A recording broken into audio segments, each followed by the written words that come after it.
أنا اسمي سارة القاهري.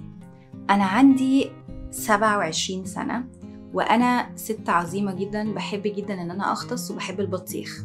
ديت كل حاجة أنت لازم تعرفيها عني في البايو بتاعي. هتكلم معاكي النهاردة على البايوز، الحاجات اللي احنا محتاجين ان احنا نكتبها في البايوز، انواع البايوز المختلفة، واهمية البايو بتاعك على انستجرام، وازاي تقدري ان انت توصلي وتخلي الناس اكشلي تشتري منك ويعرفوا كل المعلومات المهمة عنك من خلال البايو بتاعك.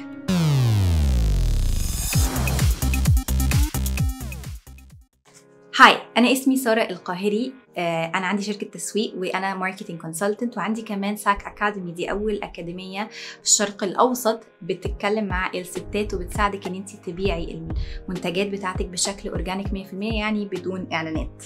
هتلاقيني موجودة في كل حتة. أنا موجودة على الانستجرام وعلى تيك توك وعلى فيسبوك، وعندي بودكاست كمان، بس بصراحة بقالي كتير ما بنزلش في بودكاست، بس حاسة محتاجة أرجع أنزل تاني فيها إن شاء الله يعني. فالنهارده هنتكلم على البايوز. يلا بينا نبتدي. ما هو الانستجرام بايو؟ ده طبعا انتي سؤال بتقولي لي يا ساره انتي عماله تقولي لنا بايو بايو بايو، ما هو البايو يا اختاه؟ البايو هو البتاعه الموجود تحت اسمك على انستجرام، هحط لك صورته هنا اهو. البايو دوت هو بيزيكلي اللي انتي العميل بتاعك بيقراه اول ما يخش عندك على الصفحه. فانا عملت بوست مكسر الدنيا، جبت فولورز قد الدنيا، كسرت الدنيا، الناس كلها معجبه بيا وشايفه ان انا اجمد واحده في الدنيا. وبعد كده دخلوا عندي على الصفحه لقوني كاتبه في البايو كلام هم اصلا مش فاهمين انا ببيع ايه. اقولك السلام عليكم، اصلا انتوا بتقولوا ايه الكلام اللي انتوا بتقولوه ده يا جماعه، ويتكلوا على الله واخسر انا الفولور اللي انا جبته بعد لما تعبت عملت له محتوى حلو.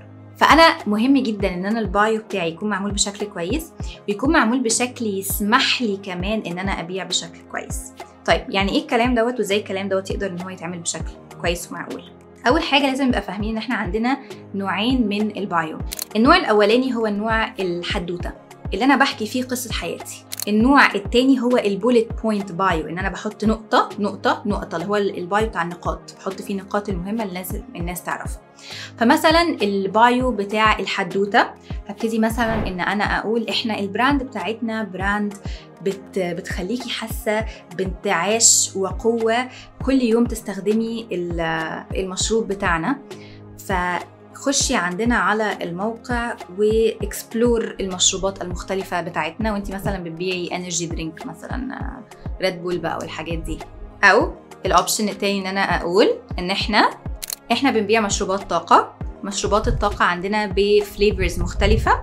انقري على الرابط اللي تحت علشان تخشي على الموقع عندنا وتشوفي المشروبات المتعددة اللي احنا بنقدمها.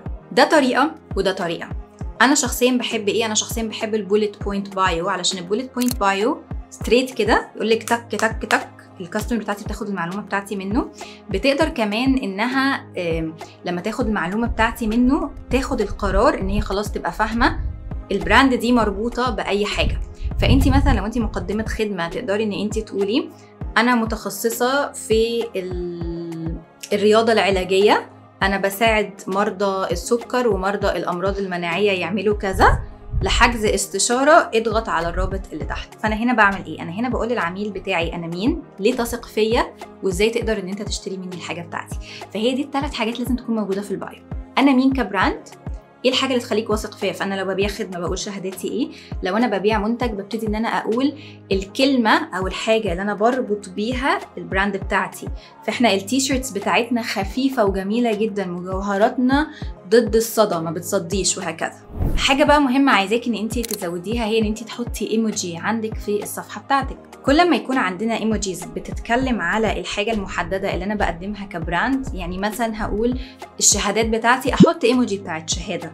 فكل ما يبقى في حاجات فيجوال الكاستمر بتاعي بيبص عليها وهو بيشوف البايو بتاعي، كل ما يفهم اكتر انا بقدم ايه وايه الحاجه اللي هو بتساعده جدا. حاجه مهمه جدا جدا جدا لازم تكون موجوده عندي في البايو هي الكول تو اكشن. انت بقى بتعمل ايه؟ انا بقول العميل بتاعي يعمل ايه بعد لما بص على البايو بتاعي. يعني هو دلوقتي دخل وقرأ البايو ودخل عندي على الصفحه، ده شخص مهتم جدا ان هو يشتري، فانا لازم اقول له تعالى واشتري. لما تيجي تعملي البايو بتاعك لازم على طول تبقي حاطه على بالك انا البوزيشننج بتاعي ايه في السوق. يعني ايه بوزيشننج؟ يعني انا لما اجي اقول اسم البراند بتاعتك ايه الكلمه اللي هترتبط بيها. تعالي اديكي اكزامبل غريب شويه. قطن المصري. القطن المصري لما تسمعي كلمه قطن مصري ايه الحاجه اللي بتيجي على بالك؟ اجود انواع القطن، طري، ناعم، كواليتي كويسه جدا وبريذبل. فايه؟ قطن مصري. فانا هنا بتكلم على ايه؟ انا هنا بتكلم على حاجه البوزيشننج بتاعها في مخ كل الناس ان هي احسن حاجه موجوده. اي براند مثلا لوي فيتون، لوي فيتون ايه؟ شنطه لوي فيتون شنطه غاليه، شنطه لاكجري وهكذا. فانا في حاجه اسم البراند بتاعتي مربوط بحاجه معينه. فاحنا دلوقتي لما هنيجي نعمل البايو بتاعنا لازم نبقى فاهمين ان كل انش في البراند بتاعتي على انستجرام هي مش حاجه صغيره كده انا بخلصها وبتلصقها وبعديها. كل حته صغيره عندي على انستجرام ليها طريقه ان انا اعملها بشكل كويس وشكل قوي. طيب احنا خلصنا البايو خلاص كده؟ لا، تعالي نطلع فوق شويه على اسم البراند بتاعتي. حاجه انا بحب قوي اعملها ان لما مثلا تخشي معايا دلوقتي على انستجرام واكتبي اكتبي جزمه، هتلاقي ايه اللي بيطلع لك؟ هتلاقي ان اول حاجه بتطلع لك هي البراند اللي كاتبه شوز في الاسم بتاعها.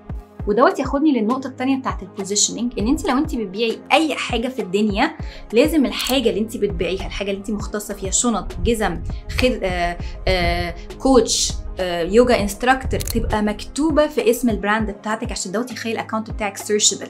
لما اجي ادور عليه سواء على تيك توك ولا على انستجرام، والناس على تيك توك بيخشوا يدوروا خلاص على الحاجه بتاعتهم، تبقى موجود في اسمك الحاجه اللي انت بتقدميها فتطلعي للناس اكتر. الحاجه التانيه الناس بتشوف اسمك فيبقى اسمك على طول مربوط بالحاجه اللي انت بتقدميها على طول، حتى لو هما بس بيتفرجوا على البوست بتاعك. انا نازله مصر قريب باي ذا واي، وان شاء الله ان شاء الله ان شاء الله هعمل كورس لاول مره في حياتي على ارض الواقع في الدنيا. الكورس دوت هيبقى عباره عن ايه؟ هيبقى عباره عن احنا هنتقابل هنبتدي ان انا مش هديك اي ديتيلز على فكره في الفيديو، عشان انا الكورس دوت انا مش هعلن عنه عندي على الصفحه ولا على يوتيوب ولا اي حته. انا بس هبعته على الايميل للناس اللي موجوده في مصر عشان تشترك. فانت لو انت عايزه تحضري كورس معايا ان بيرسون ونتقابل ونشرب قهوه مع بعض وتقابلي كمان بنات تانيين عندهم بزنس وتعرفي على ناس يبقى عندك اصدقاء، حطي التفاصيل بتاعتك في الايميل ليست تحت علشان يجيلك الايميل مننا اول ما نبتدي ان احنا نعمل الكورس دوت عشان تقدري انت تشتركي معانا. لو انت مش موجوده في مصر، انا على الايميل على فكره ببعت لكم كل شهر المفروض تنزلي ايه عندك على الصفحه، وببعت لك ابديتس كمان تساعدك في التسويق بتاعك والبيزنس بتاعك. فانا الايميل ليست بتاعتي اكتر حاجه انا بركز عليها في الكونتنت والفاليو اللي انا بقدمها. فبرضه حطي التفاصيل بتاعتك عشان يجيلك كل الابديتس. وانا كمان احتمال في دبي اعمل حاجه مشابهه، بس I'm not sure yet عشان احنا لسه مش عارفين ان احنا نلاقي لوكيشن. بس so far في مصر خلاص ان شاء الله confirmed. فحطي الديتيلز بتاعتك عشان يجيلك كل الابديتس. Thank you so much انت شفتي الفيديو معانا، انا مبسوطه جدا انت جيتي معايا، و I will see you ان شاء الله في الفيديو الجاي.